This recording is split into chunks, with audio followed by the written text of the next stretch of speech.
إخوان وأخوات السلام عليكم ورحمة الله. أعوذ بالله السميع العليم من الشيطان الرجيم. بسم الله الرحمن الرحيم. الحمد لله رب العالمين وبه نستعين وصلى الله على سيدنا محمد وأتقته الطاهرين وعلى الله عليهم أجمعين من الآن إلى قيام يوم الدين آمين رب العالمين. Les 14 infaillibles, alayhum salam, 12e partie. J'en suis arrivé un passage où ça s'appelle un incident capital dans la vie de l'imam, alayhi salam, donc l'imam Ali. Je vous avoue que pour l'instant, je me suis planté totalement par rapport au début. Je me suis dit, il va parler de telle ou telle chose. On verra par la suite, mais bon, j'avoue que pour l'instant, je suis surpris agréablement. C'était bien la première partie. On va voir ce qu'il va dire là.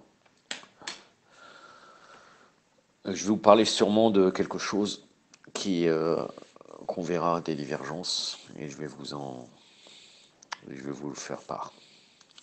Dès son plus jeune âge, Imam Ali ibn Abi Talib alayhi salam, était mature pour aider à répandre le message de la religion. C'est pourquoi lorsque Darwa d'Al-Ashira eut lieu après la révélation du verset 214 de la sourate 26 par Allah, A'udhu billahi samir al-alim minash shaitanir rajim wa andur ashirakal aqrabin, avertit les gens qui te sont les plus proches. Le prophète sallallahu alayhi wa sallam dit au jeune Ali, j'aimerais que tu fasses quelque chose pour moi. Quoi donc au prophète?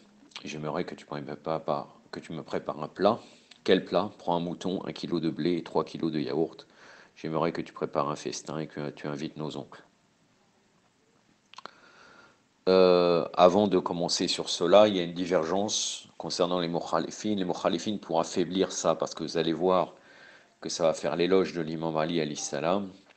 Qu'est-ce qu'ils nous disent? Ils nous disent comme quoi ce verset concerne un jour le prophète sallallahu alayhi wa sallam monté dans une légère montagne, il a appelé différentes tribus arabes, et là il leur a dit, sachez que je suis le prophète, vous m'avez toujours considéré comme amin, digne de confiance, et donc je suis le prophète, et ce verset aurait été descendu sur ça. En réalité, si on cherche, on ne va pas... Shir Jafar Murtad al-Rameli dans le Sahih min Sirat al-Nabi, donc le véridique dans la biographie du prophète, sallallahu alayhi wa sallam, il est dit, lui il dit que d'après ses vérifications, c'est un grand muhaqqiq, il fait 25 volumes, même si son livre c'est en arabe. Lui il dit que en fait cet événement a eu lieu à plusieurs reprises. Wandur Ashirakat al-Akrabin, il a eu lieu avec le prophète qui est monté sur une petite montagne, sallallahu alayhi wa sallam, et là le récit que je vais vous donner. C'est-à-dire parce que les mukhalifines ne prennent qu'un seul récit pour affaiblir le récit du repas, qui va être, que je vais vous citer. Et nous, parfois, on rejette, mais apparemment, ça aurait été, pour ceux qui vérifient, ça a été fait en 2 fois, plusieurs fois. Voilà. Je continue. J'aimerais que tu fasses quelque chose pour moi. Quoi donc au prophète, sallallahu alayhi wa sallam? J'aimerais que tu me prépares un plat. Quel plat? Prends un mouton, 1 kilo de blé et 3 kilos de yaourt. J'aimerais que tu prépares un festin et que tu invites nos oncles.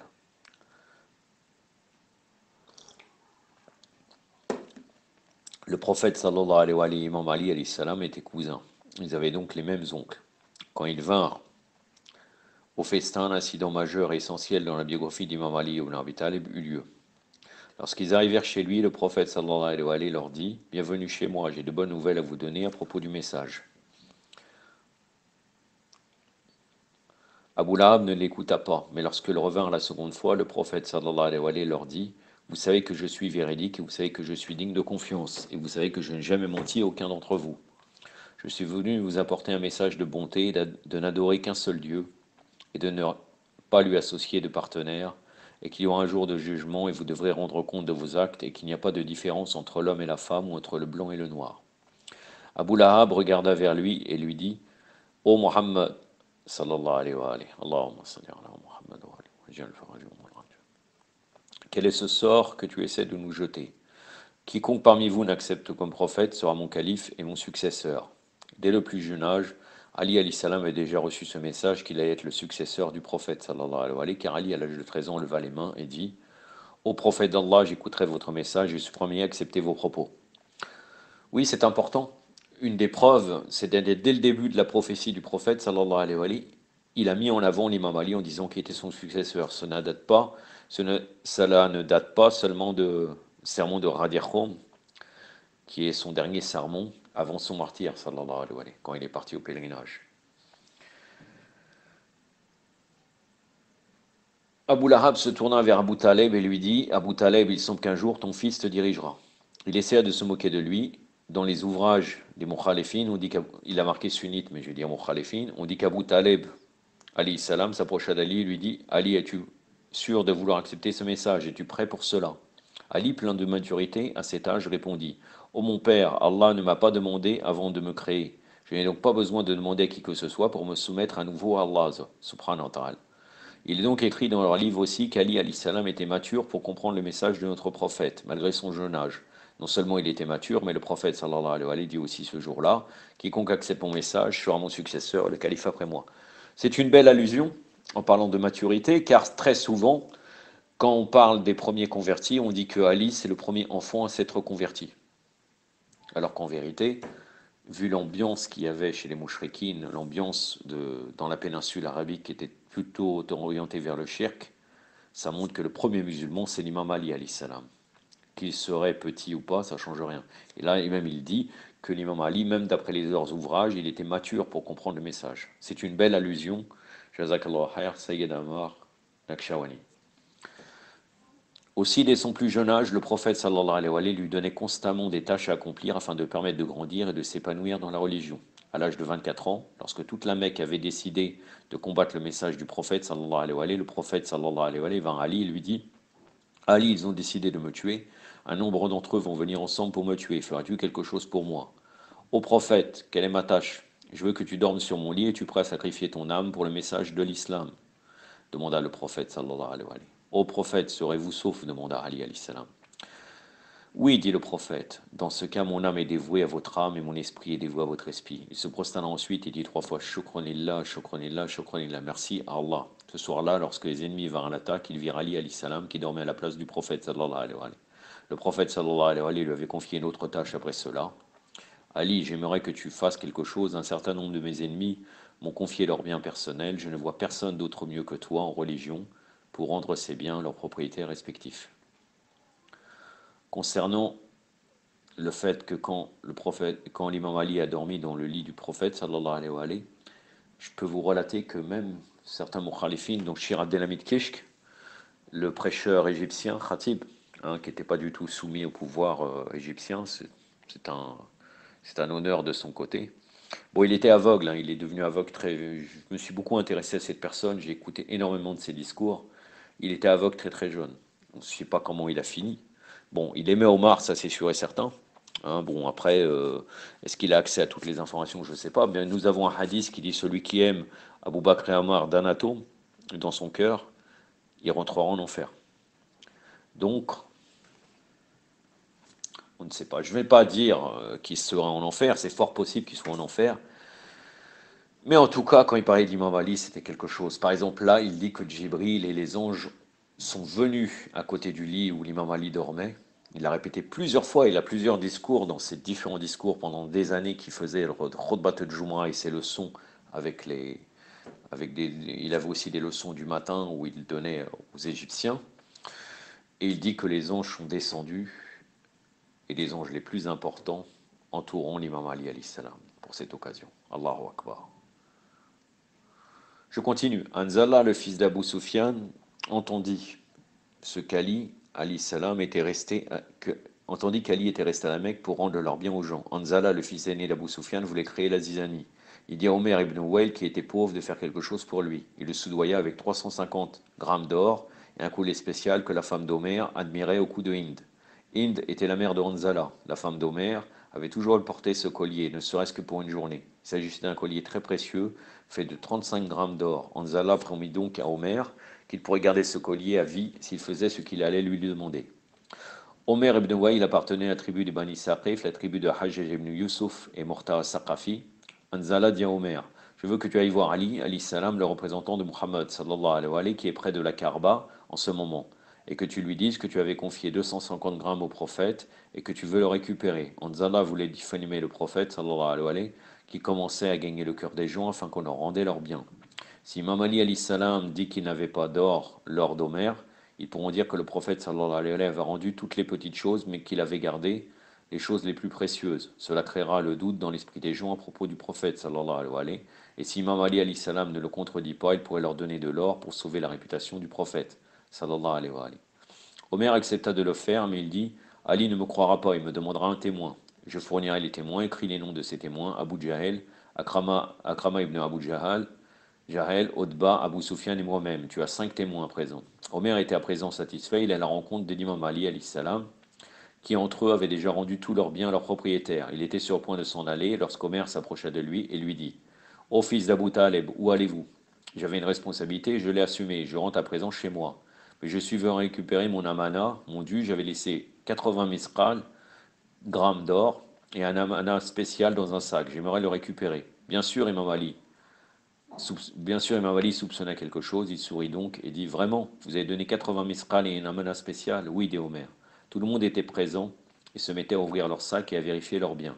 Imam Ali alayhi salam s'adressera à eux et dit, cet homme qui est mon frère est venu réclamer son dû. Restez assis, je vous prie que je résolve ce problème. L'imam s'adressa ensuite à Omer et dit, très bien, dites-moi qui sont vos témoins. Omer sortit la liste des 5 témoins qu'Anzala lui avait donnés.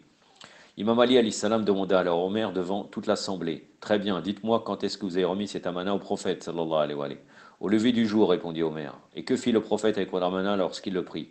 Il sortait pour se rendre au haram, il prit l'amana et le mit dans sa poche. Très bien, dit Imam Ali, appelez votre premier témoin. Qui est-ce? Akrama ibn Abu Jahel, dit-il. Des jeunes sortirent appeler Akrama qui arriva sur les lieux. Entre-temps, les gens se mirent à se rassembler pour assister à la scène. Lorsque Akrama arriva, on demanda à Omer de rester assis sans dire un mot. L'imam demanda à présent à Akrama, Omer affirme avoir laissé une amana au prophète. En êtes-vous témoin? Oui, répondit Akrama. Ok, dites-moi alors à quel moment est-ce qu'il lui a remis cette amana? Akrama était à présent dans l'embarras. Après réflexion, il dit, c'était un matin très tôt. Et que fit le prophète de l'amana? Demanda l'imam. Il revenait du haram, il le prit, se rendit chez lui. Très bien, asseyez-vous. Il regarda Omer, on lui demanda quel est votre deuxième témoin? Abu Jahel. On appela à présent Abu Jahal, l'imam lui dit, ô Hicham, Omer dit que vous êtes témoin des amana qu'il a remis au prophète, sallallahu alayhi wa sallam. Pouvez-vous me dire à quel moment il lui a remis? J'en sais rien, répondit Abu Jahel. Je ne veux pas être mêlé à ça, je ne suis témoin de rien du tout. Imam regarda Omer et lui demanda, quel est votre troisième témoin? Otba. Otba était le doyen des Koréchites. On l'appela et on lui posa les mêmes questions. Il répondit, c'était un après-midi et le prophète sallallahu alayhi wa sallam se rendait chez Khadija, alayhi salam. Il dit donc à son esclave d'emmener l'emmener chez sa tante Fatima bint Assad, alayhi salam. Imam Ali dit à Omer, quel est ton prochain témoin? Abu Sufyan. On appela Abu Sufyan et on lui posa les mêmes questions. Il répondit, c'était à l'heure d'Al-Ras et le prophète était assis dans le haram. Il prit la mana et le garda avec lui. Imam Ali demanda à Omer, quel est votre cinquième témoin? Anzala ibn Abu Sufyan. Anzala répondit, il faisait nuit et le prophète remit la mana à son esclave pour qu'il emporte chez Khadija, alayhi salam. L'assemblée avait entendu tous les témoignages et contradictions entre eux. Les témoins eux-mêmes étaient très embarrassés en écoutant les affirmations contraires aux leurs. Omer ibn Wa'il al-Saqafi fut si gêné durant le procès qu'il dit, ô Ali, pardonnez-moi, j'ai fait une erreur, ces gens m'ont soudoyé, m'ont dit de faire cela. Le prophète était donc déjà parti pour Médine en laissant Ali alayhi salam avec cette responsabilité. Il avait ensuite la tâche de conduire les Fawatem, c'est-à-dire les Fatima des Banu Hachem, à Médine. Il emmena Sayyida Fatima alayhi salam, la fille du prophète, sallallahu alayhi wa sallam, sa propre mère, Fatima bint Assad, et Fatima, la fille de Hamza. Beaucoup de gens ne sont pas parvenus à réaliser jusqu'à quel point ce voyage était dangereux pour Imam Ali ibn Abi Talib alayhi salam. Beaucoup pensent que seul le prophète sallallahu alayhi wa sallam et Abu Bakr ont fait un voyage dangereux. Ils n'ont pas compris que les ennemis de l'islam avaient Ali alayhi salam en vue lorsque les Korachites ne purent mettre la main sur le prophète sallallahu alayhi wa sallam. C'est lors de ce voyage que ces derniers comprirent qu'ils avaient affaire à un guerrier. Le prophète sallallahu alayhi wa sallam attendait Imam Ali alayhi salam dans la ville de Quba car il ne voulait pas entrer à Médine sans lui. Regardez la grandeur de l'imam Ali alayhi salam. Il attend son frère, l'imam Ali alayhi salam, puisqu'il est son frère, même de fraternité. Et de toute façon, c'est le nafs Rasulillah, c'est l'âme du prophète sallallahu alayhi wa sallam. Lorsqu'Imam Ali ibn Abi Talib arriva à Médine, il était en sang et rempli de blessures. Les Korachites lui avaient tendu un piège et il combattit seul et protégea les femmes. C'est lors de ce voyage qu'il dévoila son courage et sa bravure. Bravo. Très très bien. Franchement, j'ai rien à dire sur ça. C'est, vous voyez, c'est pas parce que les gens pourraient me dire, parce que je sais qu'après ces vidéos, mis à part et ces audios, mis à part le fait qu'ils sont actuellement dans le groupe, je sais que, Inch'Allah, un frère va nous les mettre après sur YouTube, donc d'autres gens vont écouter cela. Là, ils vont dire, regardez, Abdallah est toujours de mauvaise foi et critique ses Armanak Shirwani parce qu'on est toujours dans le système des idoles. Et là, non. Là, je dis que c'est très bien. C'est très bien, mais encore une fois, c'est en contradiction avec son introduction. Quand on a lu son introduction du début du livre, on voit vraiment que on ne s'attendait pas à ce qu'il parle comme ça, en fait. On ne s'attendait pas. Mais bon, alhamdoulilah, on est surpris agréablement pour l'instant dans ce qu'il dit sur Imam Ali. Jazakallahu khair. Wassalamu alaikum wa rahmatullah.